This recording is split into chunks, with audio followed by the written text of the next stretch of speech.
Now, to scale your $1 million business to become a $2 million business, there's a lot of mindsets that you're going to have to look at. You're going to have to evaluate, is this still going to work for me? And you're going to need to change. Also, a lot of the goals that worked for you before, they don't work for you now. Your goal before might have been to spend half your time with the clients.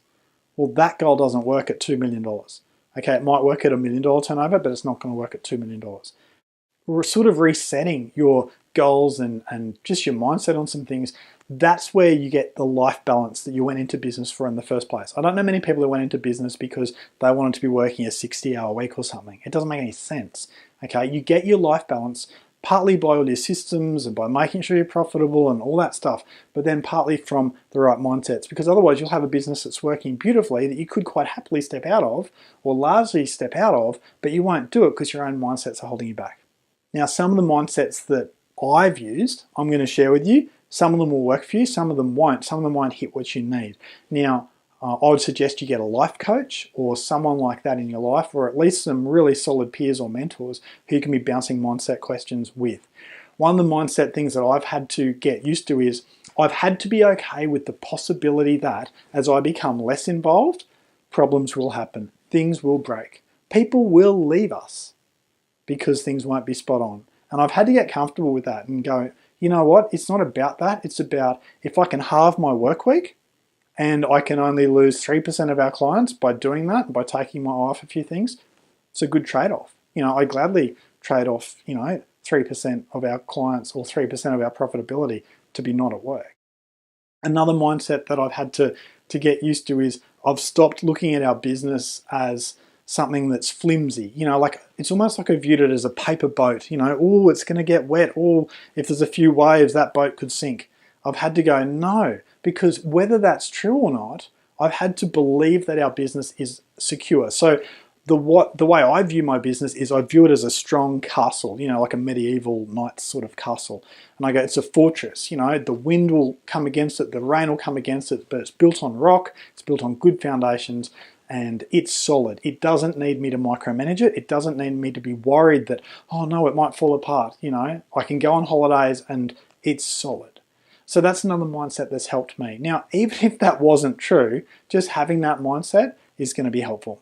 Another mindset is I've had to accept that as our business scaled, it's less about me directly working with the customers and more about me building the systems that work with the customers.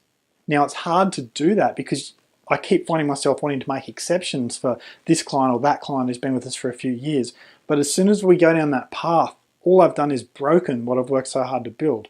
At the stage I'm at, it's about I'm here to build systems. The systems are driven by other staff members who interact with our customers.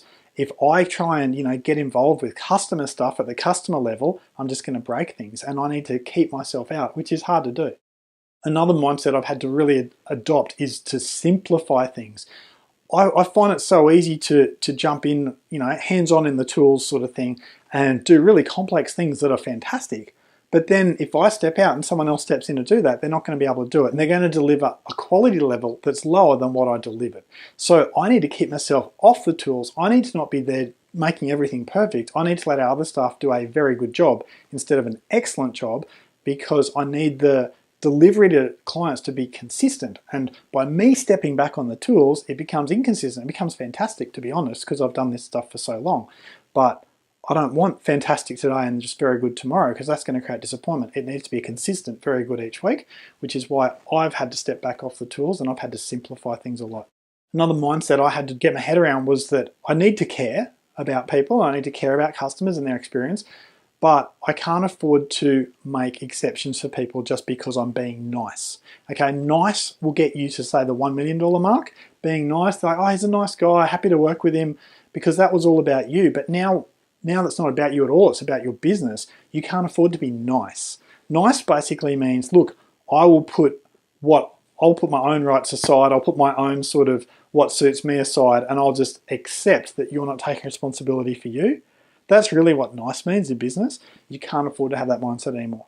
The new mindset needs to be, yes, I've done that for you in the past, I was happy to do that for you as a one-off, but I can't do that anymore. And our policies are really clear that we never needed to do that. That was over and above when we were doing that for you.